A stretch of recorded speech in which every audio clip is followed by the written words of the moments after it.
Dennis Prager here. Thanks for listening to the Daily Dennis Prager Podcast. To hear the entire 3 hours of my radio show, commercial-free, every single day, become a member of Pragertopia. You'll also get access to 15 years' worth of archives, as well as the daily show prep. Subscribe at pragertopia.com.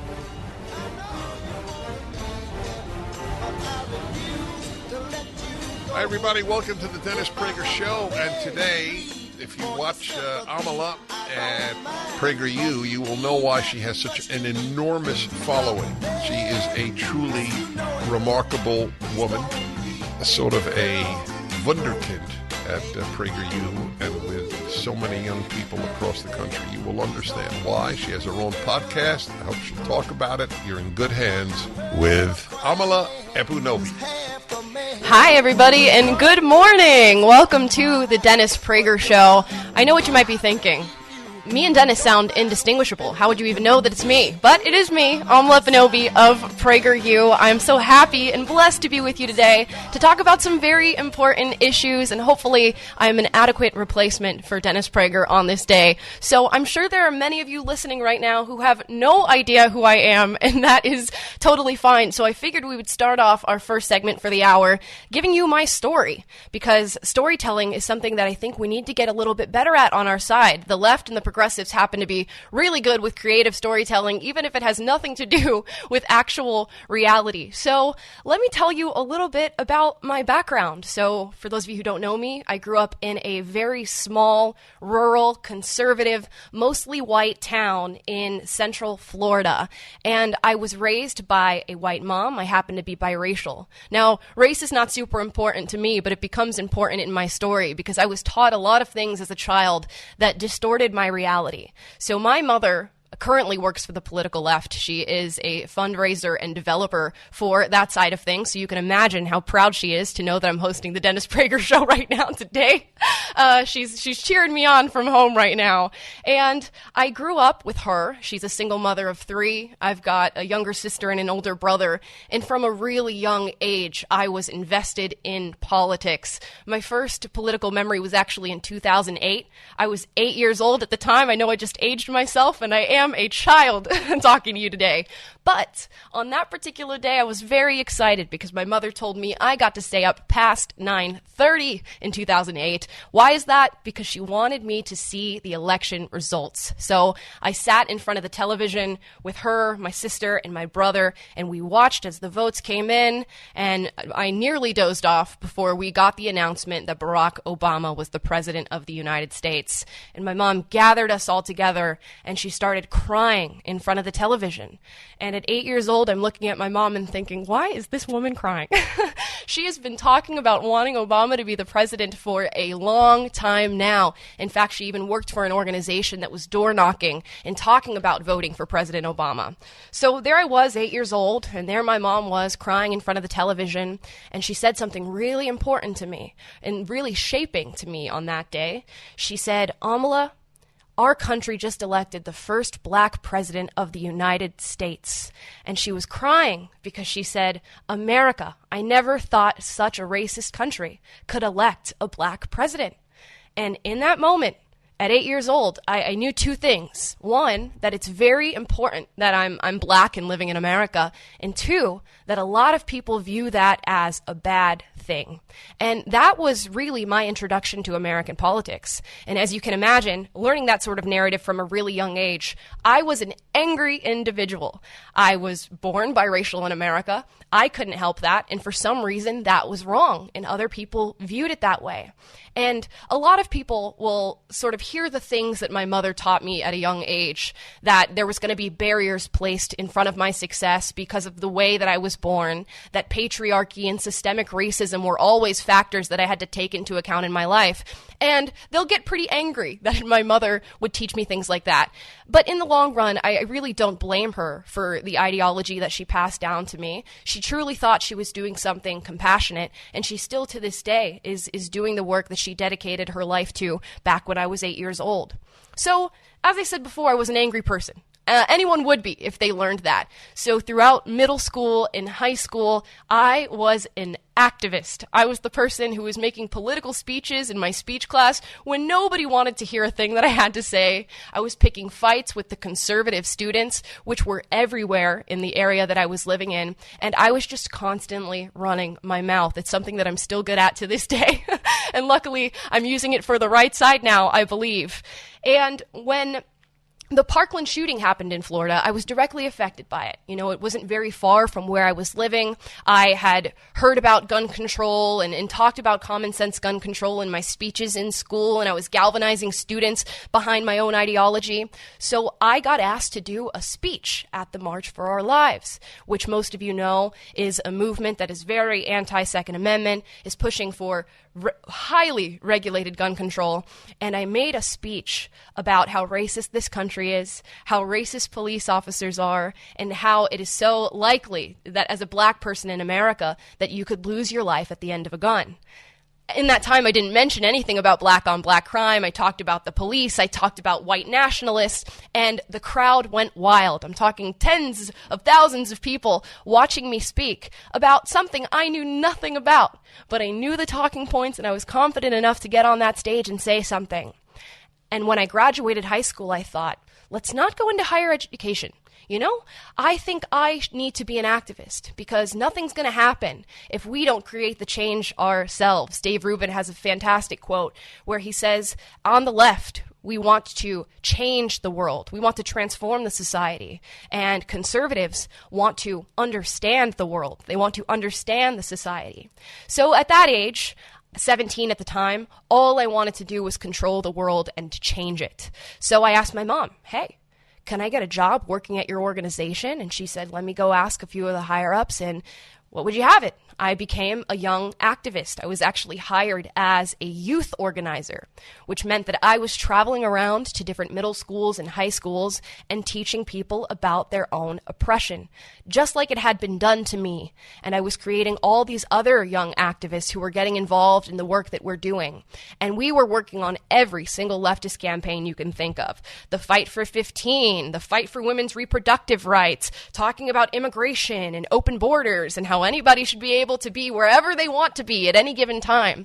So if you're looking at a lot of the issues in America that we're facing right now, I contributed to them. So we've got some work to do, and you're welcome. So I worked for that organization for about a year, and I had many moments that led to my ideology and that sort of dogma disintegrating. It wasn't one light bulb moment. But I'll tell you a quick story. When you're working at a leftist organization, we have meetings just like any other organization, but our meetings start a little differently. We do something called community agreements. And community agreements are when you write out rules for how the meetings are going to proceed. Things like say your pronouns before you introduce yourself. Let the most oppressed people in the room speak first. You would think that language alone would be annoying enough to make me leave the organization, but it wasn't enough. And one day, a fellow employee got up and started writing these community agreements on the board. And she said, and to all the white people in the room, maybe don't speak at all during this meeting. You've had the stage for long enough, and this is not your place anymore. And I looked around this room, my head on a swivel, and I saw all of my coworkers agreeing with this, smiling, nodding their heads. And I thought, wait a second, I might be in the wrong room here. And I went to this organization and heard all this racist rhetoric towards white people, and then went home to my white family that had taken care of me my entire life. And I just couldn't hold the two ideas in my brain at the same time. So I went to the VP of the organization, and I spoke to him and said, I don't understand. We claim to be the tolerant side, but I'm hearing all this racism behind the walls of this organization. And he said, you simply don't know how oppressed you are. That was his answer to me. You simply don't know how oppressed you are. It's not my job to teach you, and it's not my fault that you are not as angry as you should be. And that was the worst thing he could have said, because within a matter of months, I was gone. I had left that organization, and guess what? I had all these unanswered questions, so I went to the internet, and what did I find? I found good old Dennis Prager.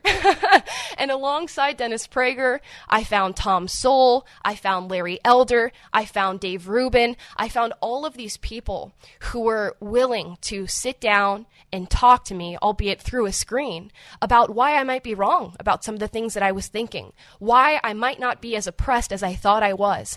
And I didn't welcome that with open arms at first. I had gone to the internet to reinforce what I believed. I did not want to hear a dissident opinion. I certainly did not want to hear from a conservative. And I heard them, and it broke through everything that I had ever thought, everything that I had ever believed. And here we are. Now I'm hosting the Dennis Prager Show. And Dennis, every time I get the chance, I tell him how important he is to me, how much he's changed my life. And I imagine that's something that he's done for so many young people in this country. And now I'm 22 years old. I'm here hosting the show today, and I am just humbled by everything that I get to do. And there are so many other young people out there like me. Millions and millions. And the work that we're doing at PragerU is what's helping them break through the chains of their own ideology. So if you guys ever get the chance, please go to PragerU.com, check out some of our videos. And if you want to support us, go to PragerU.com/donate because our videos are having a real impact. We'll be right back.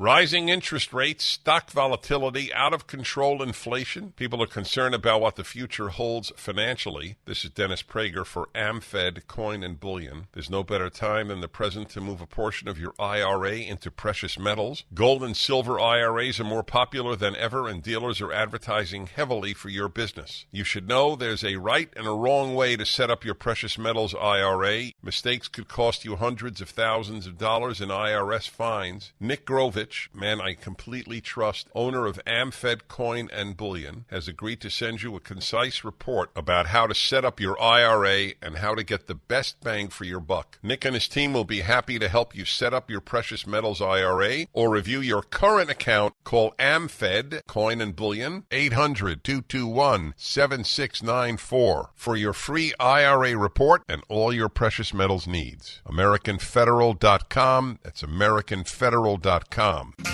And we're back. Good morning, ladies and gentlemen. I'm your sit-in host, Amala Ekpunobi from PragerU. And if you'd like to check out any of my other content, you can go to YouTube, type in Amala Ekpunobi. I know that's a mouthful. If you can't do that, type in Unapologetic Live. That's the name of my show, my podcast that you can check out on all podcast apps.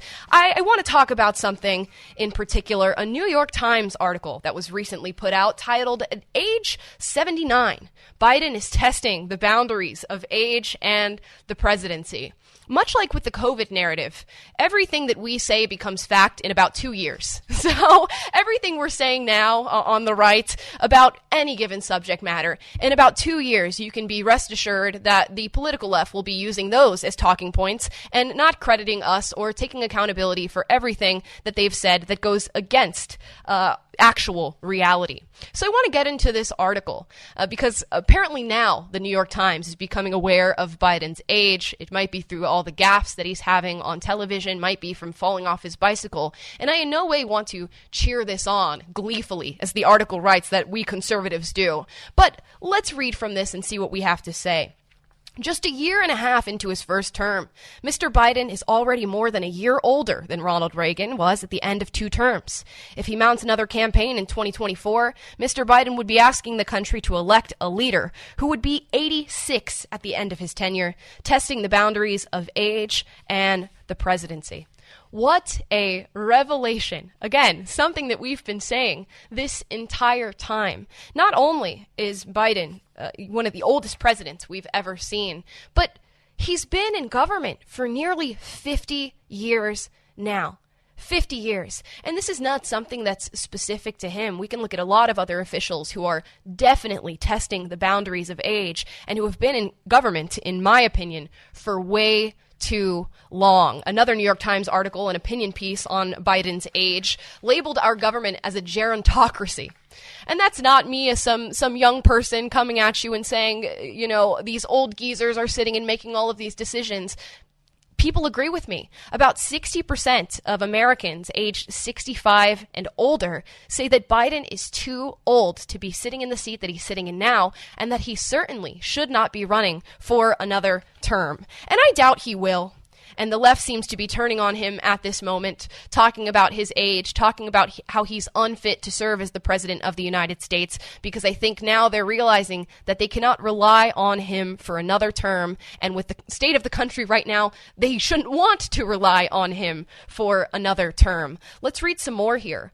Likewise, Mr. Biden has given just 38 interviews, far fewer than Mr. Trump at 116, Mr. Obama at 198, the younger Mr. Bush at 71, Mr. Clinton at 75, and the older Bush at 86. So he's doing far less than all of his predecessors in these less recent years. It's unbelievable to me that this is not something that we could have acknowledged when he was running. Instead, the left had to run cover on this. They had to cover up the gaffes. They had to cover his running in the most positive light possible. And still, they managed to find specialists who are willing to back up the narrative that we were hearing 2 years ago. Here's a specialist that is cited in the New York Times article. Right now, there's no evidence that the age of Biden should matter 1 ounce, end quote, says S.J., a longevity specialist at the University of Illinois, Chicago, who studied the candidate's age in 2020. Quote, if people don't like his policies, they don't like what he says, that's fine. They can vote for someone else. But it's got nothing to do with how old he is. End quote. Can you believe that, ladies and gentlemen? I mean, you would have to be blind to not be able to tell that this man is too old to be the president. And even saying that, that's an insult to the blind, because they should be able to tell when they hear him on the television. I don't have a teleprompter in front of me, but if I did, I would read the script that I was given and maybe not give the directives that are written on the teleprompter. And Biden can't manage to do that. And we have a vice president, Kamala Harris, and she can't seem to run cover on him either. She's just as bad on the television, and she doesn't get to blame it on her age. So I'm interested to see what's happening here, because the New York Times has supported Biden this entire time. The entire time, virtually, that he's been in government. And now they are starting to change their tune. Why do you think that is? Do you think that it's because they don't think he's going to make it to another term? Do you think maybe they're unsatisfied with the state of our country, with the rates of inflation, with the rates of crime, with the constant battling back and forth about things like race and gender, with the teaching of gender theory and critical race theory in schools, with the infiltration of leftist dogma and ideology into nearly every single place of influence in this country? We are in for a world of hurt right now if we're not already experiencing hurt. And I have trouble even blaming President Biden himself for what we're experiencing right now, because he doesn't even seem to know where he is at any given time. And it begs the question, who is running the country? Who is running the country? And it's not a question that I can answer. I have no idea. Is it his administration at large? Is it Kamala Harris? Is it Jill Biden, Dr. Jill Biden, as she likes to be called? Who is running the game here? Because certainly Biden is not fit to do so. He's honestly a puppet at this point, and that is sad to say, that they are simply propping him up and giving him the speech that he's supposed to give, and he's not even being able to do that correctly. And now the left is changing their tune. They can't rely on him anymore. They can't rely on him being able to fix any of the problems that we're facing right now. And us as American citizens, what do we get told? We get told to lower our expectations. What was his quote about the baby formula shortage? Well, I can't read minds. How could I have possibly known that this was going to happen? And to that I say, you could have known by listening to the American people. You could have known by doing more press conferences and talking to the journalists who are trying to tell you the issues that the American people are facing. You could have known by picking up a newspaper. But if he's incapable of doing that, then what do we say? And how are we to find out who's actually running this country? That's the important part. That's the question that needs to be answered right now. And it's not being answered. And it's very, very unfortunate that we have to sit in the throes of this presidency. All because they couldn't deal with what? Some mean tweets. That seems to be the problem that we're facing here. Some mean tweets on Twitter. And he's not even on Twitter anymore. So while they're running cover for Biden, I guess we're just going to have to sit here and deal with all of the problems that are amassing. But I have a feeling that when these midterm elections come around, our voices are going to be heard. We are going to be flipping the script on them, and they're not going to be able to recover from this. But it does rely on all of you getting out there, all of you speaking your mind, even though there is no immediate incentive to do so, even though you could be canceled, even though you could be persecuted for the things that you believe. You've got to get out there, and that's the message that we are pushing over at PragerU. You can check out more of what we have to say by going to PragerU.com. We have plenty of videos to get you educated on this, and my podcast, Unapologetic Live. Towels just don't seem to dry you anymore. They feel soft and lotiony in the store, but you get them home and they don't absorb. Well, Mike Lindell at MyPillow found that out around 2006, and towels changed forever. He found the best towel company right here in the USA. They have proprietary technology to create towels that feel soft but actually work, and that happens to be true. I use them. They are all made with USA cotton, and they come with the MyPillow 60-day money-back guarantee. 6-piece set, 2 bath, 2 hand towels, 2 washcloths. Regularly $109.99, now $39.99. Just go to MyPillow.com and click on the new radio listener specials and get deep discounts on all MyPillow products, including the towels, by entering the promo code Prager, or call 800-761-6302 for these great radio specials. MyPillow.com, promo code Prager. Hi, everybody, and welcome back. I'm your sit-in host, Amala Ekpunobi from PragerU, and we are going to be taking calls this segment. You can call in to 1-8-PRAGER-776. That's 1-8-PRAGER-776. So we're going to be taking a call here. Let's see. Let's do Michael from Culver City, California. Hi, Michael. How you doing? Hi. Good morning. How's everybody? Good morning to my conservative brothers and sisters in the Christian world.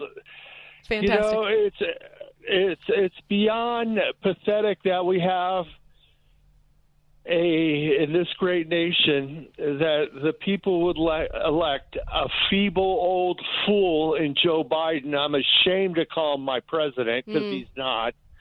Along with a laughing hyena, Kamala Harris, she's beyond pathetic.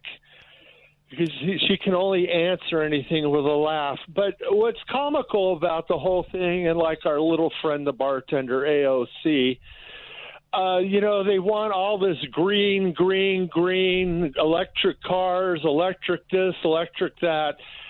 These people don't realize that you got to use fossil fuels.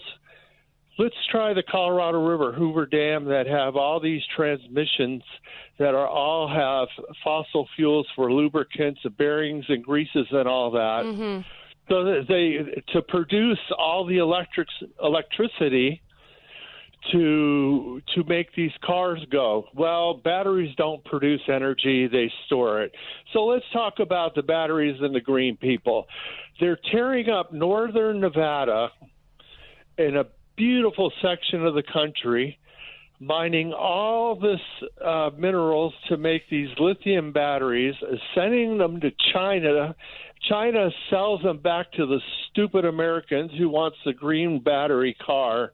And then after 5 years, they dig a big pit in Wyoming to bury all these batteries. It just sounds so stupid and idiotic. How much more foolish can you be? I'm agreeing with you, Michael. Thank you so much for calling. I've looked into some of this green energy. I will tell you, it's not on my major priority list as far as the issues that I talk about, but there are some things that are fundamentally wrong with this movement. Am I all for protecting the earth, protecting the environment?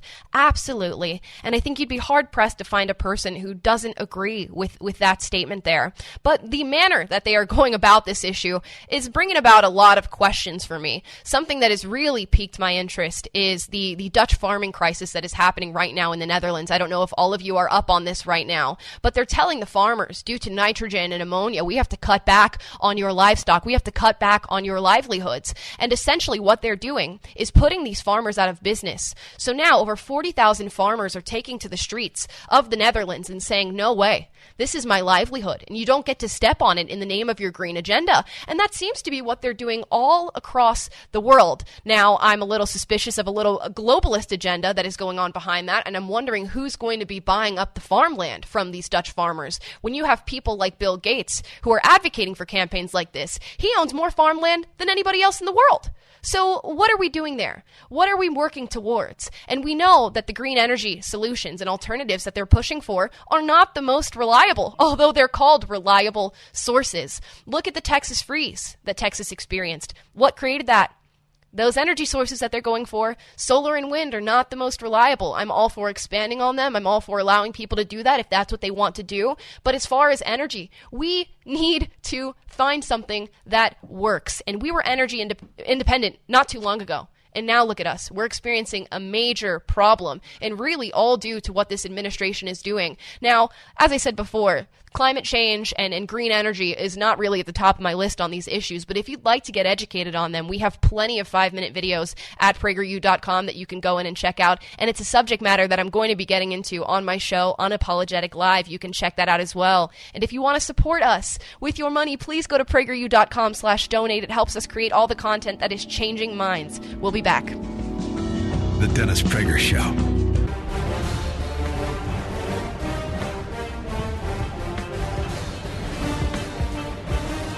Hi, everybody. Welcome to the Dennis Prager Show. And today, if you watch Amala at PragerU, you will know why she has such an enormous following. She is a truly remarkable woman, sort of a wunderkind at PragerU, and with so many young people across the country. You will understand why. She has her own podcast. I hope she'll talk about it. You're in good hands with Amala Ekpunobi. Good morning and good afternoon, everybody. I'm your sit-in host, Amala Ekpunobi, for the Dennis Prager Show. I want to talk about an issue that is really near and dear to my heart this morning because I feel as though it's going to be one of the most pressing issues for my generation. I am Gen Z 22, if I want to age myself on today's program. But I wanted to read what Planned Parenthood is going to be up to here. Here's the headline of this article. Planned Parenthood offering transgender hormone therapy to minors across the country. I guess maybe in the wake of Roe versus Wade being overturned, they felt, oh, well, we won't be doing that many abortions. Maybe we should get into a different business. And the business they've chosen is hormone therapy for transgender or gender dysphoric minors. The article reads, Planned Parenthood, the nation's leading provider of abortions, is now giving puberty blockers and cross-sex hormones to minors in states all across the country with parental consent. Oh, well, thank goodness they're asking for parental consent on that one. All the way from California to Florida and even up the coast to Massachusetts, Planned Parenthood is giving children as young as 16 with gender-affirming hormone services. And they can refer patients, if you'd like, to another provider where you can get cross-sex hormones if you are not within the age range that they deem to be appropriate for this. I would love to say that I could not believe that I read this article, that I could not believe that Planned Parenthood would be engaging in a service or a procedure like this, but this is normal now. This is normalcy to say that young people in this country below the age of 18 are able to decide what their gender is, and when they do, they can go through medical transition in this country. It is a horrendous disservice to these young people. It is a disservice to this country, and I am just devastated to hear that this is happening, and the ramifications of this are going to be massive. I cannot stress that enough. So let's talk about this idea, because it's becoming a pervasive narrative. Even Fox News has covered transgender minors. In fact, highlighted a supposedly conservative family with a transgender child that they have allowed to transition, saying that they are just being true to who they are. What child knows exactly who they are? When I was a kid, I wanted to be a princess, then an astronaut, then a cartoon character. And if I had gone to my mom and told her those things, even my very progressive mother would have looked at me and said, well, we can play pretend for that. We can play a game of princess and astronaut, but I don't think I'm going to go sign you up to work for NASA. And now we're having little children who don't even really understand the concept of gender. These children are being indoctrinated to thinking that they're boys who are now girls or girls who are now boys. And a lot of people will say, well, let's just allow for a social transition and we'll talk about medical transition down the line. These ideas are harmful to children. I've spent a very long time looking into these issues, and I will say that this phenomenon of transgenderism and gender dysphoria is not one that has been widely studied. I believe the longest study about transgender individuals is one out of Sweden that has only lasted over the span of 30 years. 30 years they've studied this. Now, transgenderism is, of course, growing, specifically in the United States of America. I mean, there are young people all across the spectrum, all in different states, who are now identifying as gender dysphoric or saying that they are non-binary and do not know what gender they are. This is a new phenomenon. And instead of treating it like a new phenomenon, treating it with skepticism, treading lightly with it, we are moving to the most radical place that we can go to, and that is medical transition. So for those of you who are unaware of what this entails, let's talk about a minor. Let's say you have an 8-year-old who has now expressed gender dysphoria. Where they got the idea from, I don't know. Maybe it's in schools because they're teaching gender theory right now. Maybe it's from mommy and daddy who think they're being progressive by teaching their 8-year-old about this. But your 8-year-old comes to you and expresses that they are feeling a certain amount of discomfort with the sex that they were born as. Now, you take them to a medical physician, and that medical physician, within a matter of months now, can put your child on puberty blockers that will block puberty from happening to your child. Now, the progressive left will tell you that this has no long-term ramifications, that is completely reversible, but we have not done enough studying of this to know that. Your child, after having their puberty blocked, will be put on cross-sex hormones, a complete and utter disconnection from the sex and the biology that they were born with. And when they start developing from a boy into a girl, then we can talk about surgeries. Then we can talk about implants. And for women, phalloplasties, which create the fake genitalia. It's just unbelievable to me that we are talking about doing this to minors. I may be outside of what your opinion is on this, but if you are an adult and that's something that you want to do and that's how you want to present yourself and you want to go to the doctor and go through medical transitioning, by all means, you're an adult. Do that. But to subject a child to something that is irreversible damage done to their body, where they can't even understand the decision that they're making, is heinous. It is a horrible thing to do. And I know that shame is a powerful tool, probably for all the wrong reasons. But parents should truly feel a little bit of shame for doing this. I know that you think you're doing the compassionate thing. I know that you think you're doing what's right. But truly lay out all of the issues that you could be creating for your child.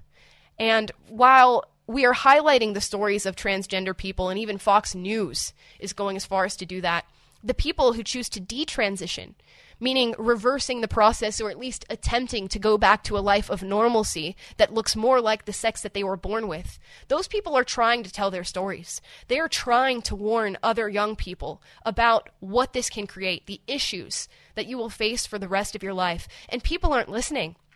A massive LGBTQ organization by the name of GLAAD, G-L-A-A-D, if you guys like to look it up, is a huge advocate for allowing transgender minors to transition and affirming their gender.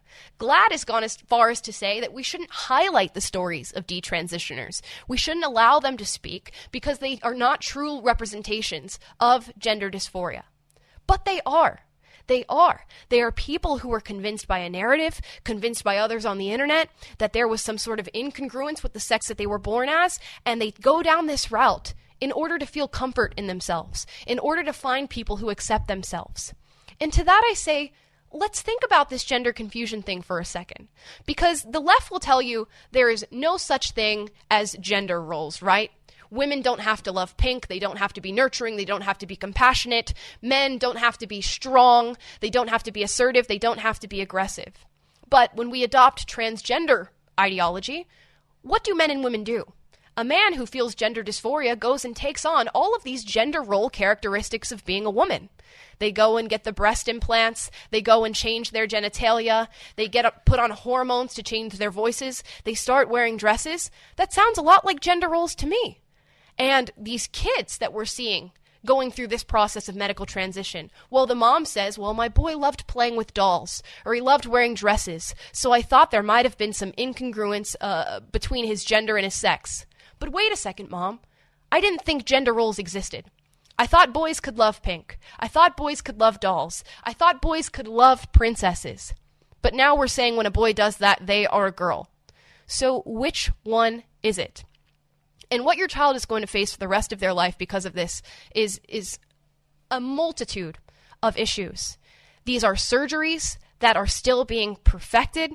This is body mutilation that you will have for the rest of your life and that you cannot fix. These are hormone changes that you will have for the rest of your life that you cannot fix. And the rate of mental illness and suicidal ideation among this particular demographic in our society is above any other. And this is one of the smallest demographics in our society. Transgender identifying individuals, gender dysphoric individuals have higher rates of suicidal ideation than anybody else in this country. And the study out of Sweden, the one that I referenced earlier, that happened over the span of 30 years, when they did this study, what did they find? They found that medical transitioning and even social transitioning did not fix the issue. The suicidal ideation rates, the attempted suicides, were the same. So clearly our course of treatment on this particular diagnosis is not the right one. But why are they silencing people who are saying that? Why are they not allowing us to share that with other people? Why are they allowing kids to go down this path? They can't have your best interest at heart. And if they do, and they feign ignorance, that's a problem too, because you should want to be well-versed on the stuff that you are advocating for that is changing people's lives forever. And we have plenty of videos about this subject matter on PragerU.com. If you'd love to get educated on it, you can also check out my podcast, Unapologetic Live, where we talk about these things, these studies, these people in depth. And if you'd like to support the work that we're doing so that we can keep doing so, you can go to PragerU.com/donate. I'll be back in the next segment. The Dennis Prager Show. Good morning and afternoon, ladies and gentlemen. Is it offensive to say ladies and gentlemen now? I think it just might be. I'm your sit-in host, Amala Ekpunobi, for the Dennis Prager Show. You know me from PragerU, and if you don't know me, now you do. Welcome, welcome. I wanted to talk about a developing news story surrounding a young woman by the name of Brittney Griner. You probably know her from the WNBA, although I don't know if anybody watches the WNBA. Just jokes. These are fantastic women. But Brittney Griner was actually detained while in Russia on February 17th for allegedly carrying a marijuana concentrate in her luggage. Now, I was familiar with Brittney Griner not through her work with the WNBA, but because she was dedicated to protesting America, mainly in the name of Black Lives Matter. Brittney Griner said that she would be protesting during the national anthem all season for the WNBA. We see this in the form of kneeling during the national anthem, not pledging to the flag, not wanting to show any allegiance or pride for one's country. And many WNBA players followed suit with her. We saw the NBA also participate. We saw football participate. Virtually every sport was starting to be politicized and taking a stance in support of Black Lives Matter. Of course, we got many athletes who decided to step outside of that idea. Jonathan Isaac from the Orlando Magic was one of the many, or should I say few, really, who decided to stand during the national anthem and not protest this country. But Brittney Griner has fallen into misfortune. She was in Russia. She got detained at an airport for apparently having these marijuana cartridges in her suitcase and has now been detained there for over 100 days. And suddenly, America is looking real good to Brittney Griner, as you might imagine. When you go to another country and experience what happens there, oftentimes where your freedoms are taken away, or the laws don't exactly align with those here in the United States, or you don't have the same rights and privileges that you get to exercise in the United States, the tune starts to change a little bit. And I think that with young people in particular, a lot of the disdain that they feel for this country is just by virtue of not being educated about the unique opportunities, rights, and privileges that they have living here. It's really easy while being in America to stand up and say, I hate this country, a change needs to be made, and I'm going to be the one to make it, and I'm oppressed and I'm a victim. But when you fall into a situation of misfortune like Brittney Griner has in Russia, things look different. Now, we'll talk about that, but I also want to highlight somebody who's come in with a response to this ever-changing story, and that is LeBron James. You know him for being quite a protester of the United States of America as well. He's made a splash with the Black Lives Matter movement in many horrible ways, and he is no stranger to criticizing this country. Here's what he had to say about Brittney Griner and her situation. I don't know how many of them followed the Brittney Griner situation. Has everybody followed that? No. So there's a woman named Brittney Griner who's an amazing basketball player, amazing person. She was in Russia playing. The war broke out. On her way back, flying home, they said she had some amount of hash, which was illegal in Russia, and she is in Russia. We don't really know where. She's been there. Over 100. It had got to be over 110 days. Yeah, something like that.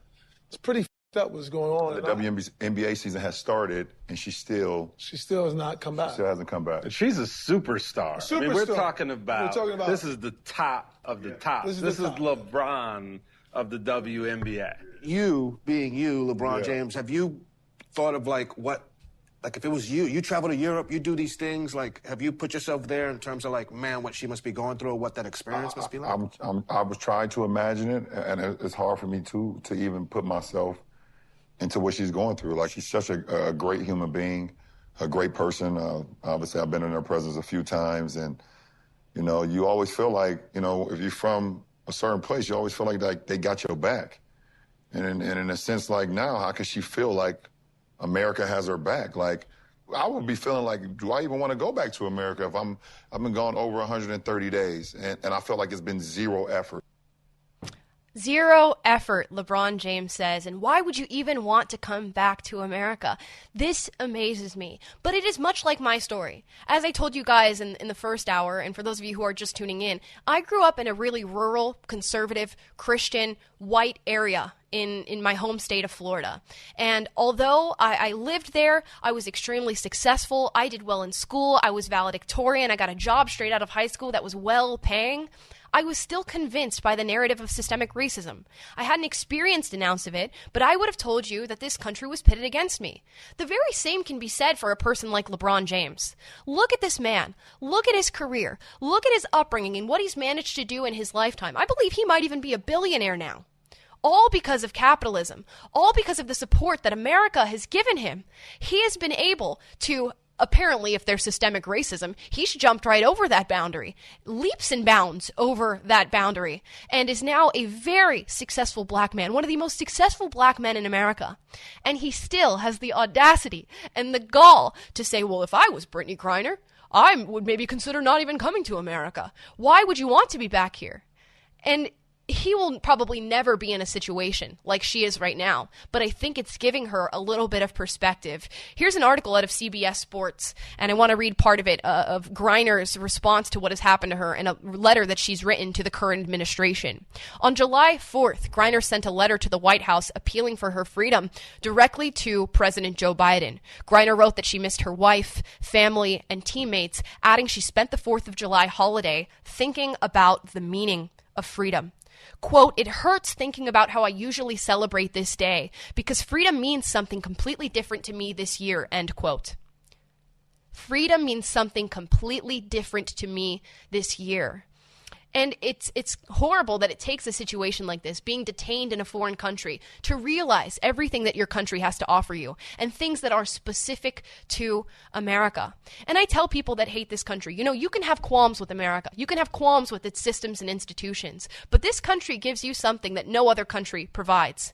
And when you look at the protests that are brought about in communist-run states, socialist-run states, China under the Chinese Communist Party, what are people talking about? They're talking about their rights to religion, their right to assemble, their right to freedom of speech. Where do you think they got those ideas from? Those ideas are distinct to America. We're the first country ever created not on race, religion, or a certain creed, but on a set of ideals that were meant to be upheld. When the protests were breaking out in Cuba, I watched as people took to the streets, not waving Cuban flags, not Cuban flags, waving American flags, because those are the ideas that they wanted set forth in their country. And I think Brittney Griner has now come to that conclusion. She realized how valuable freedom is, and she probably learned that before going to another country, she should look into the laws of that specific country. Now, would I love if our administration came to her aid, even though I disagree with her in many ways, shapes, and forms? Yes, by all means try to help her. I don't want her detained in Russia for simply having marijuana cartridges in her suitcase. But I hope she comes back having learned a lesson. And if you want to learn more about American history, American ideals, you can go to PragerU.com and check out our videos. Dennis has done many a 5-minute video on what makes America great and what is specific to America. So again, check those out by going to PragerU.com. We'll be back in the next segment. The Dennis Prager Show. Hello, everybody. I'm your guest host for the day, Amala Ekpunobi, and we're going to be taking some calls right now. If you'd like to call in, call 1-8-PRAGER-776. That's 1-8-PRAGER-776. We're going to take it over to James in Clearwater, Florida. Hello, James. How you doing? I'm doing okay. Appreciate the time. Of course. Quick point here. As far as the biology and after effects of it, the people undergoing this are basically made sterile. That hasn't been mentioned yet. Mm-hmm. And it kills any chance of family on their part. The other thing is that I have a daughter who does campus ministry. She's a habited nun there in the theater system, the 3 universities here. And she's dealing with this a lot, among other things, don't get me wrong. Sure.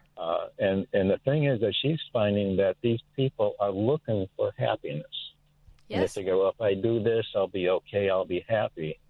And the problem is that it doesn't do anything except a lot of times make things worse. Mm-hmm. And that's where the suicides come in, and that's why you have it, because they go through all that. And it doesn't solve the problem of dysphoria to begin with. Yes, James, you are absolutely right. Thank you so much for calling and making that point. So what James is referencing is that Planned Parenthood story that I talked about earlier. Planned Parenthood is now offering hormone therapy to minors. This is in the name of the transgender movement, gender dysphoria, and treatment for an illness or an affliction like that. And he's right. So these kids going through these medical procedures, once they get to the sex reassignment surgery and they're on the cross-sex hormones, you have rendered them sterile. That means your little girl is not going to be able to have babies. Your little boy is not going to be able to create children.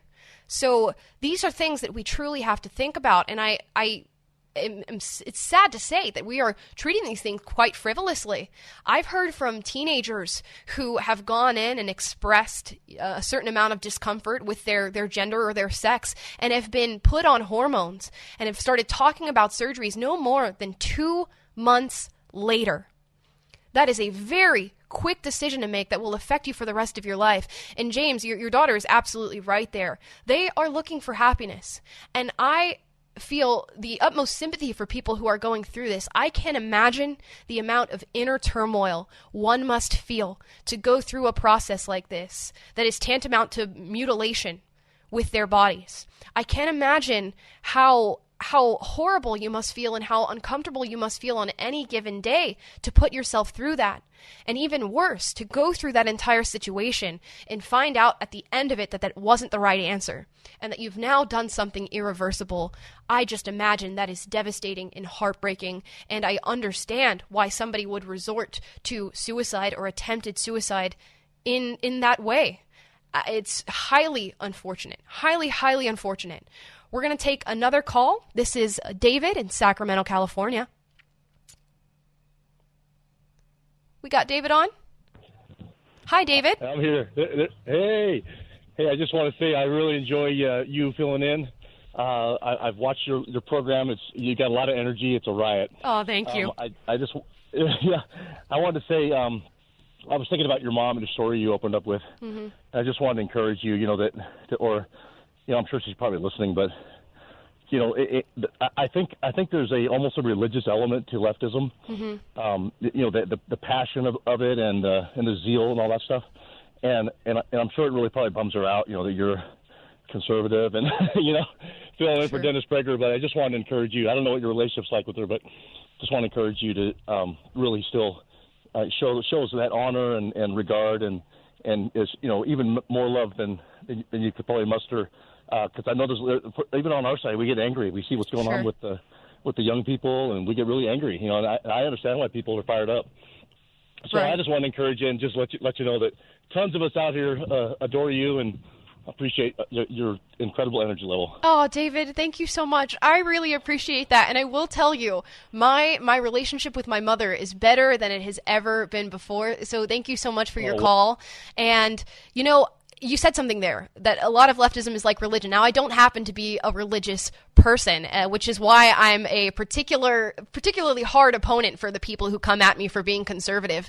And in a lot of ways, leftism can be quite religious. It has a lot of religiosity to it. In some ways, conservatism does too. But I feel as though leftism and wokeism is a religion with more sins than any other. And you don't get to repent. You don't get to come back. They may ask you to apologize, but when you do, you don't get anything for doing so. They don't let you back into the tribe. They don't let you back into the club. And that is why you should never bow down to this woke mob that wants you to repent for your sins. We'll be back. Welcome back, ladies and gentlemen. Hope you're having a good morning or good afternoon. If you're listening over on the East Coast, I wanted to take a moment to highlight a video that I saw recently of a potential conservative candidate for Prime Minister in the United Kingdom. Her name is Kemi Badenoch. I hope I pronounced that correctly because she deserves that for what she's done. She did a recent speech talking about one of the pressing issues we're facing here in America as well, critical race theory. For those of you unfamiliar with critical race theory, it's a theory that was brought about in the 1970s by some names: Derek Bell, Gene Stefancic, Richard Delgado. Kimberly Crenshaw is one of the current names you'll hear surrounding this, as well as Ibram X. Kendi and Nicole Hannah-Jones. Although they are not critical race theorists, they are massive supporters of the theory itself. And the theory, in essence, states that because America is founded on an idea of systemic racism, that it's baked into our institutions and systems, that all of us should be looking at legislation through a race-critical lens, meaning racism should always be taken into account when we're looking at our laws and the way our legislation works. Now, it's originally a law theory, and we see it taught in our Ivy League schools and our higher institutions like Harvard and Yale, but it has been distilled down for those of younger ages, K through 12, and then placed and injected into our public school systems. And when you boil that theory down in a way that is digestible to young people, it essentially says that white people in this country are the oppressors and blacks are the oppressed. You'll hear stories from schools where students are being separated into things called affinity groups, which are groups based on nothing more than race, where kids can go and have these, quote, uncomfortable conversations about their privilege or lack thereof. Now, Kemi Badenoch, like I said, this potential new prime minister for the UK on the conservative end of things, said this in reference to critical race theory. Let's hear it. What we are against is the teaching of contested political ideas as if they are accepted facts. We don't do this with communism, we don't do this with socialism, we don't do it with capitalism. And I want to speak about a dangerous trend in race relations that has come far too close to home to my life, and it is the promotion of critical race theory, an ideology that sees my blackness as victimhood and their whiteness as oppression. I want to be absolutely clear. This government stands unequivocally against critical race theory. Some schools have decided to openly support the anti-capitalist Black Lives Matter group, often fully aware that they have a statutory duty to be politically impartial. Black lives do matter, of course they do. But we know that the Black Lives Matter movement, capital BLM, is political.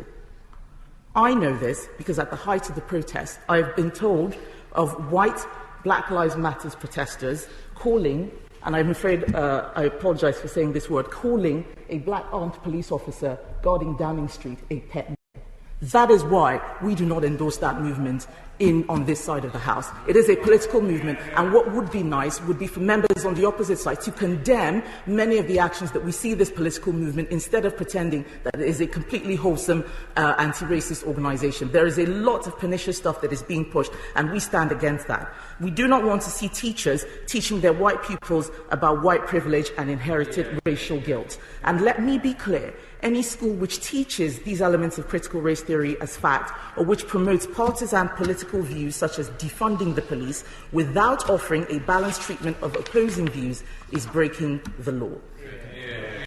Nothing but truth stated there. What a powerful statement. The only unfortunate thing about this video is that it takes somebody with a darker skin color to say it and be taken seriously. When our white counterparts come to the table and they say, this isn't right. I don't want to be labeled an oppressor. I haven't done anything. In fact, my ancestors didn't even own slaves. And I certainly don't want black children being convinced that they're victims before they're even at an age to understand what this country is like. When they say it, they're scoffed off. You know, you're a white person. How dare you say anything anyways? You've had control of our history for who knows how long. You don't get the space to speak, much like what I heard when I worked at my leftist organization. So it's unfortunate that it takes a face and a skin tone like hers in order to say this and be taken seriously, but I'm glad that she has taken this position and taken the stance very strongly that critical race theory should not be taught in schools. In essence, I was taught critical race theory as a child. As young as 8 years old, I was told that life was going to be a little bit harder for me in this country because I am black. And what did that do to me? What did that create as far as my lifestyle goes? I wanted to be an activist. In fact, that was the only thing that I wanted to be. And I graduated high school and I became one. For when you are convinced of your victimhood, the only thing you want to do is convince other people and start a fight about it. Because that's what they tell you need to do. They tell you things won't change unless you galvanize others. They tell you things won't change unless you create a tribe of other victims to take over the narrative and to change the way that this country is running. And in a lot of ways, because of that ideology that I was taught, I was robbed of true fulfillment, of knowing that I truly did have opportunities in this country. And even when I chased them, I believed the idea of systemic racism. So I don't know any other stances of Kemi Badenoch's, but if I had to judge her based solely on this, she would have my vote for the Prime Minister of the United Kingdom. This is powerful, and it's the change that I would like to see in the world, where we move to a race-blind America. They'll tell you now, being colorblind is inherently racist. We need to talk about race. We need to discuss it. But then when you ask about it, you're committing a microaggression against people of color. So which one is it? And for me, it's color blindness. It's race blind. It's sexuality blind. It's gender blind. I don't care about any of those things. They are so superficial when it comes to the true individual identity of a person. It tells me nothing about your merit. It tells me nothing about your value. It tells me nothing about your character, how you treat other people, what your family's like, what your friends are like, who you are as a distinct and unique individual regardless of your race. It tells me none of that. Yet we, as a country, or at least half of this country, has decided that we need to boil down people to simply the color of their skin, and we need to place them in a box. What does that sound like? To me, that sounds like racism. To me, it sounds like our country worked itself out of slavery, worked itself out of Jim Crow with the civil rights movement and said, we are now legislatively equal, and we are moving towards a future of equality, only to dig the hole again and put ourselves back in it by segregating people into affinity groups, by saying we need to uplift black-owned businesses, having black categories on your streaming services, and I will never subscribe to that. In fact, it's infantilizing. It is infantilizing to hear. It is bigotry of low expectations, hard bigotry, not soft bigotry as the quote normally reads. It is hard bigotry, and we stand against that. I stand against that. You can check out more of what I have to say by checking out my podcast, Unapologetic Live, and you'll see my face all over PragerU.com. If you'd like to support us in the work we do, go to PragerU.com/donate. We'll be back. The Dennis Prager Show.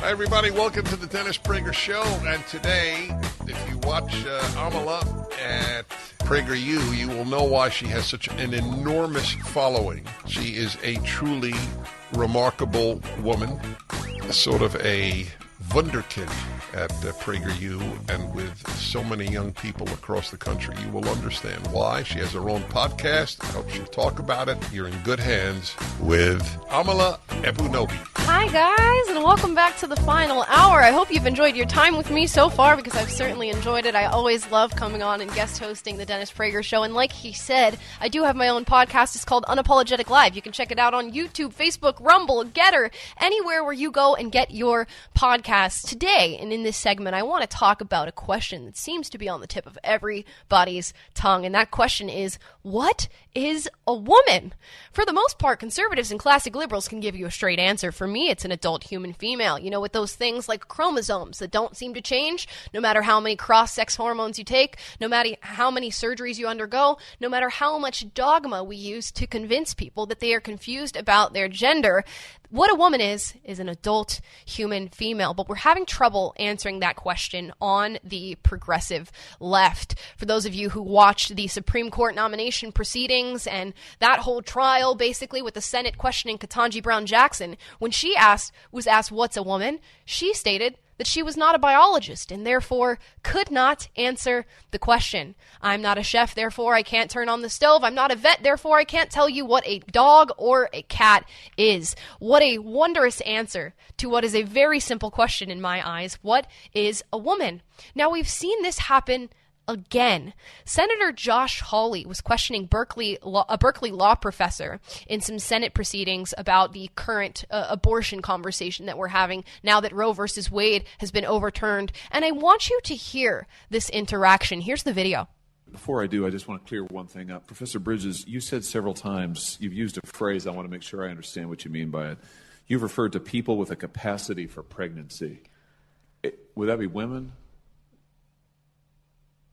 Many women, cis women, have the capacity for pregnancy. Many cis women do not have the capacity for pregnancy.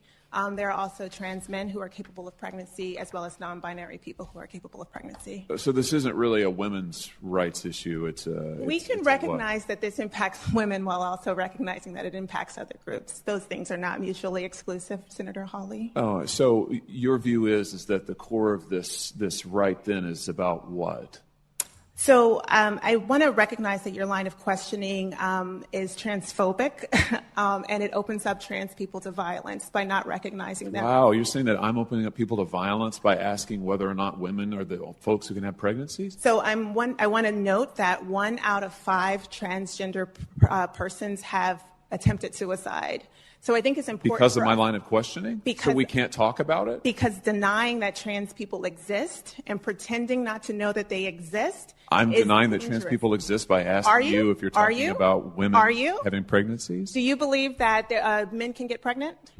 No, I don't think women can get So pregnant. you are denying that trans people exist? And that leads to violence? Is this how you run your classroom? Are students allowed to question you? Absolutely. Or are they also treated like this, where No, they're told that they're opening up people to violence? We have a good time in my class. You should join. Oh, I bet. You might learn a lot. Wow, I would learn a lot. I've learned a lot just in this exchange. Absolutely. Extraordinary. Wow. Boy, do I have some criticism to give. Hopefully it's constructive. And honestly, on both sides of this, although mainly for this young law professor here, which law professor at Berkeley, we should be scared to hear that. And here's the issue. I think these ideas, while very extreme, are held by a fringe group of people in this country. However, the issue is that fringe group of people has managed to infiltrate every single major job and every single major sphere of influence in this country. We're talking higher education, like this law professor. We're talking mainstream or legacy media at this point. We're talking Hollywood. We're talking public schooling and curriculum. This is a problem. When we say that men can get pregnant, that we don't know what women are, and when biological women like myself are referred to as cis, which we will get to, that should, perk up some ears there. That should have the hairs on the back of your neck standing up, that this woman is in a position to teach the future lawyers and legislators of this country. And we've already seen this sort of ideology get injected into law. There's been a number of very landmark family court cases where kids have expressed gender dysphoria to their parents, and mommy says, yes, let's go ahead with the medical transition, and dad says no, and dad loses custody. And this has happened numerous times. A good story to look into if you want to read more about this is a story of a man by the name of Ted Hidako. This happened to him, and he's still in the throes of that battle of trying to get custody over his child, even though the child has already undergone and started medical transition. This is why this is a problem. We can say that people can hold their own beliefs, in their own lane, and that is totally fine. But when those beliefs start to seep into legislation, seep into culture, seep into young people's lives, we have an issue. And much like Ketanji Brown Jackson, this woman seems to be confused about what a woman is, an adult human female, typically with a uterus and ovaries and female chromosomes. She seems to be confused about that. And when pressed on it, she tells Josh Hawley that he is committing an act of violence. Let's walk through that for a second. So words are violence in this country now. Truth is violence in this country now. And if you decide to abstain from both of those things and maybe not speak at all, your silence is violence as well. That's what the progressive left tells you. No matter what you do, you are committing an act of violence. It is no longer, I have my ideas, you have yours, and I will leave you alone. It is, I have my ideas, you must succumb to them, you must conform to them, and if you don't, you will be labeled a violent extremist. That was one of the more calmer exchanges that we see when talking about gender theory, even though it did get off the rails at the end and was quite unprofessional. But that is now violence, she says. And she talks about the suicidal ideation rate of transgender individuals, which we talked about earlier in this program, if you all were listening. The suicidal ideation rate, for those of you who don't know, is the highest among transgender individuals, higher than any other demographic in this country. Now, she attributes that to a lack of acceptance. She attributes that to a lack of affirmation. She attributes that to putting barriers in the place of minors and adults getting these medical procedures, and the line of questioning that Josh Hawley just had for her. What she fails to do is to look into the studies of transgender individuals in accepting communities, people who accept them, accepting families, peers, friends, classmates, communities, who still decide to undergo medical transition. And guess what? The outcomes do not change. The suicidal ideation rate does not change. The other mental health afflictions do not change. And when confronted with that evidence, I'm sure she's going to plug her ears and say la la la, because she's quite childish for a law professor at an institution like Berkeley. But that speaks to the grade of our institutions currently as a country. But when confronted with that, you've seen the man behind the curtain. You can no longer unsee it. There are people who, when we talk about gender, can feign ignorance and say, well, I didn't know after affirming them they still had the same suicidal ideation rate. I didn't know that they were still upset and uncomfortable with themselves. I didn't know that the mutilation didn't work to cure the mind or to solve the inner turmoil that these people are experiencing. And if you don't know that, that's fine. But now that you do, you got to take a stance here. And if you take the stance of continuing with blind affirmation in these horrendous medical procedures, then you've done something wrong and you need to be held accountable. Kudos to Josh Hawley for trying to hold her accountable for this, but then being called a violent extremist. Now, we need to move towards a culture that can begin to identify what a woman is, and we need to be strong about identifying to that. I see some radical feminists hopping into this debate and going, I don't like this. Macy Gray, a very famous musician, came out and said, just because you change your parts doesn't mean you get to call yourself a woman. I'm a woman. I've had womanhood my entire life. She referred to growing up as a young girl as an epic story and said that people can't just take that on. But when the woke mob came for Macy Gray, she got on television and said, well, I've learned a lot, and sort of despondently didn't restate her claim and stand strong in it. We have to stand strong in it because language is a powerful tool, and we've seen communication completely change within a number of years. Young people are now stating their pronouns in their bios, and when they introduce themselves, they've stopped saying things like mother and father. They now say birthing person or a person capable of giving birth. Language is so powerful, and we cannot allow it to change. That's why every day at PragerU we are fighting to define the terms. We are fighting for what has always been normal language in this country, and we are fighting against the bad outcomes that come with this sort of ideology and dogma. And if you'd like to support us, you can go to PragerU.com. You can check out my podcast, Unapologetic Live, and financially, if you'd like to keep us making videos, go to PragerU.com/donate to give us your support. We'll be back in the next segment. The Dennis Prager Show. Hello, everybody. We are going to be taking calls here shortly. I wanted to let you know the number is 1-8-PRAGER-776. That's 1-8-PRAGER-776 if you'd like to call in and have a conversation. I wanted to clear up a story that we've been hearing about for quite some time now, or at least over the past few days, that is running rampant with all different types of narratives on social media before we get into these calls. Here's the headline out of NBC News. Republicans are shocked a 10-year-old can get pregnant after the Ohio rape victim abortion story proves true. So I just want to clear things up, fact-check everything here. A story was circulating about a 10-year-old in Ohio being raped and then having to travel over to Indiana to get an abortion. Now, quite a few Republicans hopped on the internet and said this is false. We cannot find a story and we cannot find anybody to corroborate this. Jim Jordan being one who's taking most of the heat for his comments right now. But it turns out the story is true. There was a 10-year-old rape victim in the state of Ohio who unfortunately went through this situation of having to travel and receive an abortion in Indiana. Now, everybody can have a differing opinion on abortion. We've seen Roe v. Wade overturned, and now a lot of families and individuals are starting to have these discussions. I err on the pro-life side, although I do think there are discussions that need to be had when it comes to instances of rape, incest, and medical necessity. That's simply my opinion, and I truly will take into account anybody who has a different opinion than that. So Republicans are getting a lot of heat for coming out and saying this was a lie before they found the actual facts regarding this story. And now that the facts have been heard, something that the left is leaving out is that the man who committed this heinous act is an illegal immigrant.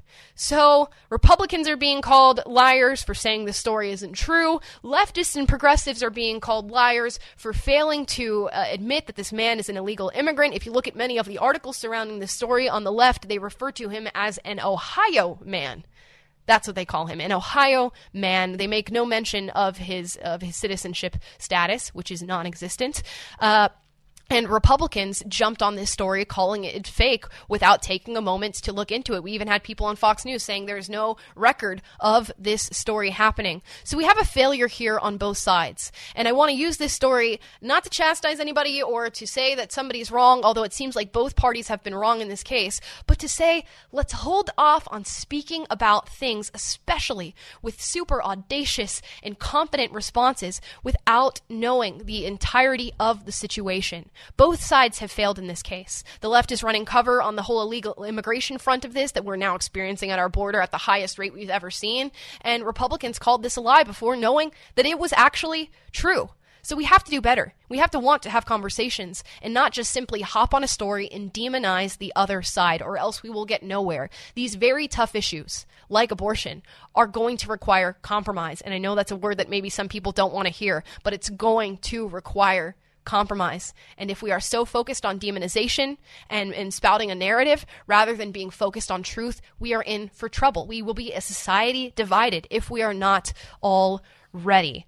Let's go ahead and take a call. I want to talk to Frank in Chicago, Illinois. Let's see. Hello, Frank. Hi. First time I heard you. It's just fantastic. Oh, thank you so much. I appreciate that. I just wanted to comment earlier. You were talking about Brittney asking for help from the president. Right. And I suggest that she should be, or maybe it is he, but she should be writing to LeBron. Telling LeBron maybe use some of your billions of dollars to help her out. Is that what you're saying? Well, no. With his connections to China. He should be able to put some pressure on China now that Russia and China are so close, and be done with it. Actually, they can both move to China. I think we'd all be happy about it. Frank, thank you so much for calling. Yeah, so it is interesting to see, like I said, Brittney Griner, who is a WNBA player that has now been detained in the country of Russia for having illegal marijuana in her suitcase, apparently at the airport. She is now calling on the current administration, the Biden administration, to help her get out of the situation that she's in. And for those of you who are familiar with her, she's been known to protest the United States, to kneel during the national anthem, and to say that she she has major qualms with this country. Now she's relying on them and saying that she has a different view of what freedom is. Yeah, I mean, if you're not going to change your tune about American freedom, then maybe you should try to rely on the CCP or the Russian government or LeBron James and see how that works out for you. I promise you, it will not work out well. We talk about racism. We talk about patriarchy. Nowhere are these heinous ideas more pervasive than the Chinese Communist Party and in Russia. So a lot of people, I think, just lack context when it comes to the way that these countries function, the way that America is truly unique, as I said before, and they're not ready to have that conversation yet. Let's go over to another call. Bill in Los Angeles, California. Hi, Amala. Hi, Bill. How you doing? Okay, you may be too young to remember, but there used to be a commercial in the 60s, and some nerdy guy would come on and say, I'd like to talk about my diarrhea. And everybody would laugh because it was so annoying. And I'm thinking, it used to be a time when people would not talk about other people's genitals or their own in public. And It's just maddening to hear people go on about genitalia. It's like none of my business. I don't want to know about your genital adventures. Right. I completely agree, and thank you so much for your call, Bill. I'm right there with you. So many of the conversations that we're having in this country right now are things that are non-starters. We shouldn't even be talking about them. I don't care about your race. I don't care about your gender. I don't care what's under your pants. Believe it or not, I could not care less about what you have there. But now these are at the forefront of our conversations, and it's because we've taken these superficial identity markers like your gender and your private parts and your race, and we've made them priorities. We've said that these things are pivotal to who you are as a person, and of course they aren't. You guys know, probably if you listen to me, that I am a biracial American female. Does that tell you anything about my values? Does it tell you anything about my opinions? Does it tell you anything about who I could be as a person?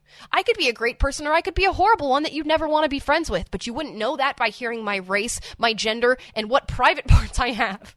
And it's just unbelievable to me that we've made this mistake, thinking that these are important identity markers. And now on the left, we have this idea of intersectionality, which says not only are you defined by your race and gender and these superficial things, but they are interconnected to you. And when you say your race, your gender, and how you identify, your pronouns, all that fun stuff, they mean something about how oppressed you are. They mean something about how privileged you are. To me, it means nothing. And I am forever willing to have that conversation with anybody who disagrees with me. And I think that once we do, we will get to where I'm at, that we should be colorblind, race blind, gender blind, whatever you want to call that. And we talk about these values and ideas every day at PragerU. You can check out some of our 5-minute videos. We've got a book club. We've got programs for kids if you're worried about your kids being indoctrinated in the current state of things in this nation. And you can check out all of that by going to PragerU.com. Plus, I have a podcast called Unapologetic Live. Search it up on Google, YouTube, Facebook, Rumble, Getter, anywhere you get your podcasts, and you will find me. I hope to find your support after I've talked to you today. Thank you so much. We'll be back. The Dennis Prager Show. And we're back to close out our show for today. I've been your guest host, Amala Ekpunobi, and I just want to say it has been a distinct pleasure to be able to do this today and talk to you and talk about stories that I feel like are important to the conversations we're having in America right now. And I want to thank Dennis for having me on as a guest. And with that, let's bring a little bit of Dennis's spirit into the room right now and into your cars if that's where you're listening. Dennis, in 2019, went on the Bill Maher show, and he sat on a panel, and he expressed to Bill Maher that the progressive left was getting very radical and extreme, and when asked for an example, Dennis said that the left is saying that men can menstruate. And he said this very clear, and he said it with confidence, and was met with laughter, treated like a laughingstock. Can you imagine Dennis Prager being treated that way? But it happens, and it happened in 2019. Now we flash forward to today, and what is the left saying? That men can be women can be men can be pregnant. There's no such thing as a woman or a man anymore. It's cis and it's hetero and this and that. And Dennis was absolutely right. Now, is Dennis going to get a pat on the back for being right in 2019? Are all those people who laughed at him going to come forth and say, Dennis, I'm so sorry that I did that to you? Is Bill Maher going to invite him back on the show and apologize for the way he laughed at him in 2019? Wait, where did that I never heard it. Okay. Check it out, folks. Check it out. Anyone who says a man cannot menstruate is considered transphobic. I missed this whole story. And there it is. See how he was treated. But Dennis stood in truth, and he was right. And although he's not going to reap the benefits of being true in 2019, he was right, and he knows that in that moment he stood with truth and was strong in his conviction. And that's what we need more so than ever in this country right now. If you believe something that's not a commonly held belief, or you feel like you're going to be met with hate for, don't mind it. We have to get over that fear. It's okay to be fearful, but we still must do the right thing. We still must stand by our values, and when you do so, people will come out to support you. Dennis didn't get support from that panel or from the audience that was watching the Bill Maher show that day, but he knew he was right, and that's all that you need. The truth will shine in whatever darkness you put it in, and he stood up and did that and said that, and now look where we're at. So as much as we're afraid of cancel culture, of being ostracized from our communities, of having the other moms hate us at the PTA meeting or at the school board, we have to stand in our values, or else they will be gone. The biggest problem with the generation that I'm a part of, I'm 22, I'm in Gen Z, is that we are so disconnected from American history, our true ideals, traditional values, that we'll never know our way if somebody doesn't teach them to us, if somebody doesn't say it. So we have to be the ones to stand up and say something, even though we will be met with opposition. Adversity is strengthening. And people who want to be coddled and put in a safe space and free from offense, guess what? They're not going to have a great life. Adversity and struggle is part of livelihood. You cannot know happiness if you do not know suffering. So stand up, stand for your values, and that is the message that PragerU and I support every single day. If you can't be a fighter, you can support the fighters by going to PragerU.com/donate. You can check out my podcast called Unapologetic Live on any podcast platform. And thank you so much for having me today. I hope you enjoyed your time. The Dennis Prager Show, live from the Relief Factor Pain-Free Studio. Dennis Prager here. Thanks for listening to the Daily Dennis Prager Podcast. To hear the entire 3 hours of my radio show, commercial-free, every single day, become a member of Pragertopia. You'll also get access to 15 years' worth of archives, as well as the daily show prep. Subscribe at PragerTopia.com.